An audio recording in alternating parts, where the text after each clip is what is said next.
You should play Trepang2, if only for the fact that it is one of the best games I have played in a long time.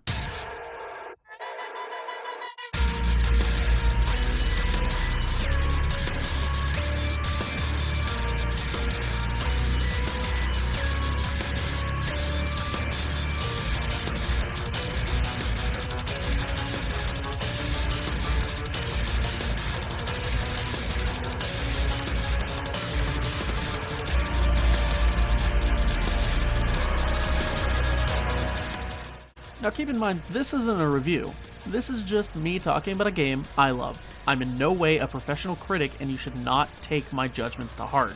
I'm just a guy who likes to play games. Have you ever played Fear? The first one. The best one. No? Well, you should. It's a gem. It's a great game that I think everyone should experience at least once. Now, Trepang2 is Fear, but with its own touch, its own story to tell, its own sense of self. While mechanically it is the same game as Fear, as it has all the running, gunning, slowing down time, kicking, grenade chucking action as its inspiration, Trepang2 does not only enough to stand apart, but also enough to feel better than Fear in certain areas. Which is a very strong statement to make, I know, but it's one that I'm confident in. So let's talk about it. For starters, let's go with the story. You play a genetically modified soldier, Cycle 106, a man freed from captive by a mysterious figure and tasked with escaping the facility you're held in. What starts as a simple prison break quickly turns into a globe-trotting revenge tale to get back at those who held you captive, the Evil Horizon group. But, just as every dog has its day, Trepang has its own twist. Skip to the time on screen to, skip the spoiler. This is your one and only warning. You all gone? Everybody who wants to skip the spoiler, gone ahead? Cool. At the finale of the game, you're betrayed by the group you've been working for and sentenced to death by an incinerator. Turns out all those people you've been killing are cycles just like you, and just like them, your head's on the chopping block. Deciding you're not dying alone though, you race through the facility, killing your former teammates, and nuke the facility with a warhead at the final confrontation. If you haven't collected all the drones scattered through the game, you get the bad ending where you simply just die. But, if you get all of them, 106's consciousness is transferred to a new body, and you're left with a shiny new cliffhanger that'll probably lead to the next game. I glossed over a lot of the details, but I'm on a schedule and you've got things to do other than just sitting here listening to me. If you want the full story, play the game.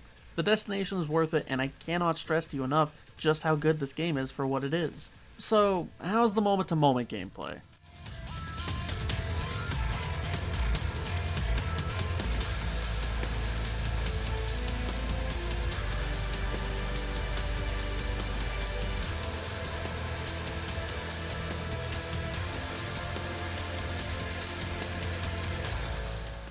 Satisfying is not doing it justice. Running around blasting away, tossing grenades like candy, snapping necks and throwing people before unloading a 12 gauge into the nearest enemy, it's all made for small, yet constant hits of dopamine.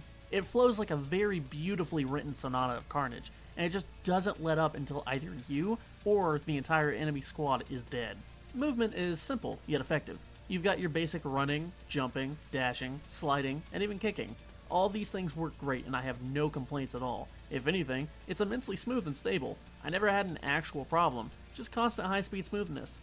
Your arsenal, while not really special, is nothing to scoff at. It's extremely effective and very nice to fire. Sound design was very clearly something they worked a lot on, as every gun sounds like a punch to the eardrum, and not in a bad way.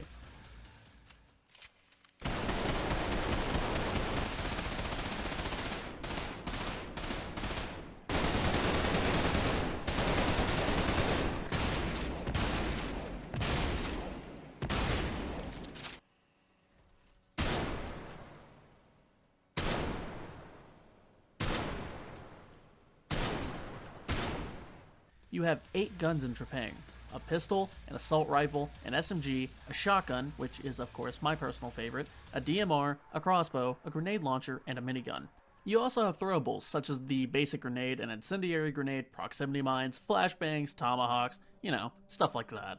All of these weapons, while nice on their own, also have varying attachments. Suppressors, folded stocks, to the heavier shit that changes not only how you shoot the gun, but also how the gun acts, like incendiary rounds for your shotguns, smart bullets for your minigun. Finally come your abilities. While kicking assholes in the face, taking hostages and using them as live grenades, and sliding into people and tripping them is nice, sometimes you just need to get out of a fight. In comes your invisibility. Now, as the name suggests, most enemies cannot see you while you're invisible. There are exceptions, but that doesn't necessarily mean you're God.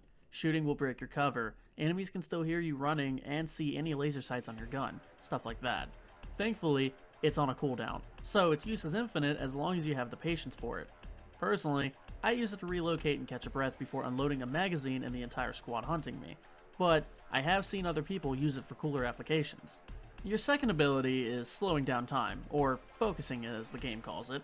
This slows down enemies and their bullets, but mostly leaves you relatively unaffected. This ability is rechargeable with kills instead of time, as it is extremely overpowered as it is. Personally, I find focusing while dual-wielding shotguns to be the most satisfying thing in the world, but your results may vary. Once you're done with the main story and you've done all the side missions, there's an arena in the game as well, where most of my combat footage comes from actually.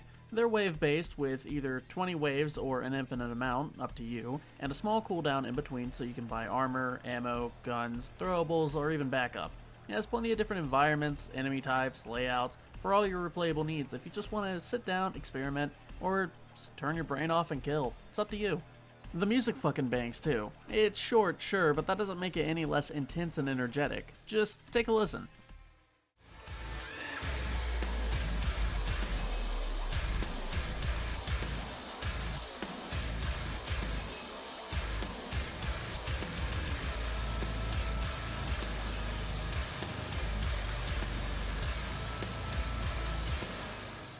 It just hits in ways that, if it were louder during combat, I could 100% see myself making more aggressive plays simply to match the energy of the song. Brandon McKagan, I'm sorry if I fucked up your name, knocked the soundtrack out of the ballpark, and I appreciate everything he did with it. Enemy intelligence, while basic, also shows just how far that can actually take you. Enemies talk to each other, they react to situations, they have callouts, they throw flares when you're invisible, they shoot at your last known location. It all just adds to the cat and mouse feeling that the game really feels like it's going for sometimes. Now for some bad stuff, because unfortunately every game does have them. The story itself is super short. Unfortunately it has a dev team of only I think 4 to 6 people, so complaining about it is kind of moot as they did amazing for what they had. UI breaks sometimes when you try to customize your character, but I do it so rarely it doesn't really bother me much. The boss fights feel a bit too spongy at times, feeling almost too much like simple padding instead of an actual challenge. And finally, I think invisibility just runs out too fast. And that's really all I have. Trepang is a small game, but it's a great game. I haven't had mindless fun like this in a long time, and I appreciate every second I spend playing it. Every mechanic just flows smoothly with each other, and it's only elevated with the music and the design. I do wish this video could have been longer, but I just felt like the more I explain about it, the less that you have to look forward to. I want you to be surprised by every single thing you run into with this game. It's one of the best things I've played in a long time. I genuinely believe that if you like high-speed shooters with good movement and sound, this is for you. It's heavy, it's fast, and it's fun. It's on PlayStation, Xbox, and PC. You should enjoy the rest of your day, and I hope you love the game like I do. I genuinely think you should go pick this up. Small shout out to Brandon McKagan, again, sorry if I fucked up your name, for giving me permission to use the music throughout the video. I appreciated it. Anyways, have a good day everybody. I'll see you in the next video.